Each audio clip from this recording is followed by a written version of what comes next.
parang wala. Kasi minsan, iba-iba yung sakit ng unit. Yung iba, may naglilik. Ito, awa ng Diyos, wala pong siyang hiningi. So yun, ikot ko to yan. Yan, dito lang gawa natin mga boss madam.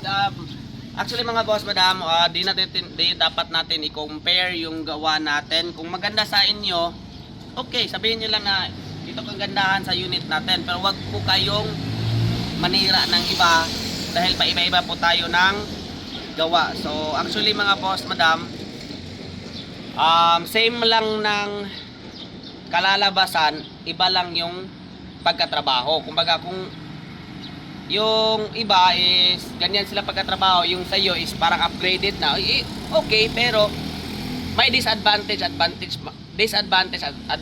lang mga boss madam. Merong nasa inyo na wala sa akin, na meron sa akin na wala sa inyo. So give and take lang mga boss madam. Kung maganda sa yung kulay, walang problema. Sa akin, di ko na pinagmamalaki yung kulay ko. As long as lang kung merong problema yung unit, nababalikan at nakikater ninyo after sale. Kasi surplus mga boss madam, hindi natin alam kung sinong gumamit, ilang taon ginamit, ilang taon yung nagda-drive nito, bata, matanda, anong gawa nito, anong business ito sa Japan, change oil ba ito ng change oil sa Japan or ano, di natin alam mga boss madam ang past life nito. So yun lang mga boss madam. Ako nga pala sa Ervin Lopez Flete, ang nagsasabi palagi ng no bulok, no usok, no leak, Class A unit mga boss madam. Peace, peace koy. Yes. Peace. 1, 2, 3. 1, 2, 3. Okay. Yeah. Thank you Baseng. Salamat. Dito na punta lang ako. Okay.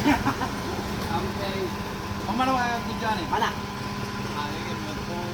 Mag-abot ito mo ganina. Wala na, dito na ko ito. Ipatay kay video ang udto.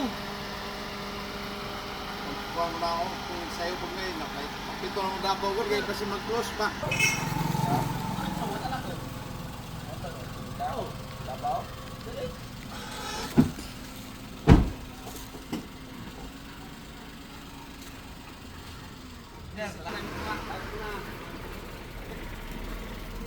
Thank you. So releasing buyer from Prosperidad, Alusan. Yeah, thank you. Salamat. Bossing! So, yung red na lang. Releasing na red. So, Ervin Lopez Flete. Peace, Roy! Face right. Yes. Yes.